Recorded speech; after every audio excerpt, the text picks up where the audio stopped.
Welcome back mga bahay! Dito pa rin sa Taong Bahay. At gaya nga ng binanggit namin sa inyo, inaantay lang namin yung mga kataong bahay natin, mga bahay, na mga beauty international. Of course, international beauty. Kasi naman international, napapanood tayo, Abay Julie. Hindi worldwide! Worldwide, of course. Kaya kahit nasang kansulok ng mundo, kailangan bigyan din natin sila ng katapat na mga beauties din international. Di ba? Kaya nga, kahit naman nasaan ka taong bahay ka pa rin Basta diba? alam ko, para sa mister ko, syempre, ako ang kanyang reyna. Queen din naman ako. Parang ikaw, di ba? Sa ating mga tahanan. Sa sarili nating kaharian. Correct! Di ba? Si Abay Madjo, siya ang kasama Ang ganon. Nina Miss United Nations World Ambassador Cherie. Ayan. At saka si Alisa. Mga kabarkada niya itong mga ito. Palagay ko. Ito, kumakatok na. Sila na yan. Sila na itong ating mga international beauties. Ayan, mga baya.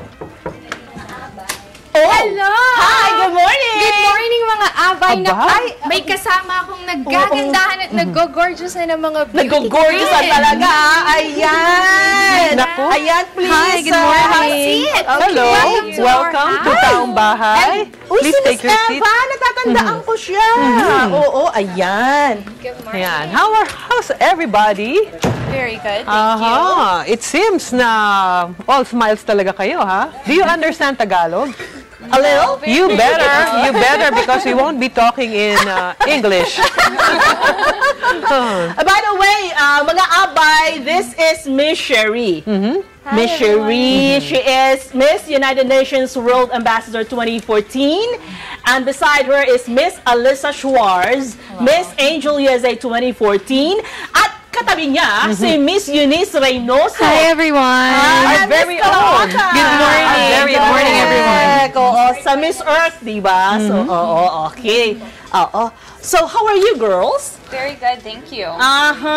What about you? Thank you so much for having us. Ay, si Elva naman. Napaka-okay po ako ngayon. Napaka-okay. Maraming salamat po Can you for talk in having English? us. I don't understand you. Oh my God! Thank you so much for having us. Well, so, syempre, very proud tayo na ikaw ang nag-iisang Pilipina na sa mga kasama mo ngayon. Na nagagandahan.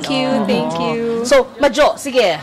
Basta simulan mo, Abay Madjo. Habang may kukunin lang ako sa garden. Okay. Go ahead. Kaya ko po to. Sige. Okay, good morning ladies.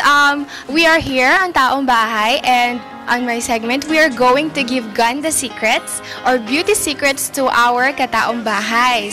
Yeah, this is so exciting. And our kataong bahay is very interested on how do you manage to become this beauty queen. So first, they asked me, what kind of preparation do you usually do before going into pageant? Miss Alisa, can you give us some tips on your preparation?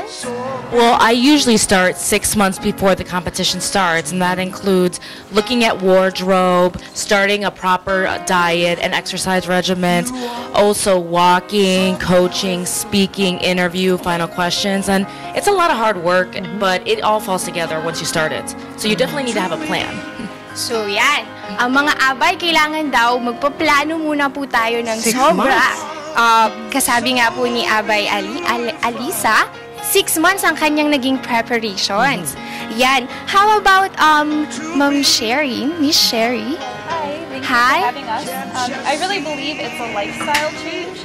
And so it's really about living healthy every single day of your life. And also when I compete, I go in with a mission. And my mission is to help children with cancer through Project Michelangelo Foundation and those that are feeling suicidal. So if you go in with a mission, it's like your heart shines and you have this happiness on your face. Also, you know, eating healthy every day, praying, staying, you know, meditating and staying focused. Oh, you were saying it's about lifestyle change, Yes. no? So when did you start all of this? I mean, how old are you, if I may ask? I'm 25, Okay. and I started when I was 17. Wow. And now the way I speak and the way I talk and walk, it's just who I am now, today. The normal you, the normal natural me, you. But this is who I wanted to become. You know, I wanted to be professional, put together, and to be a role model.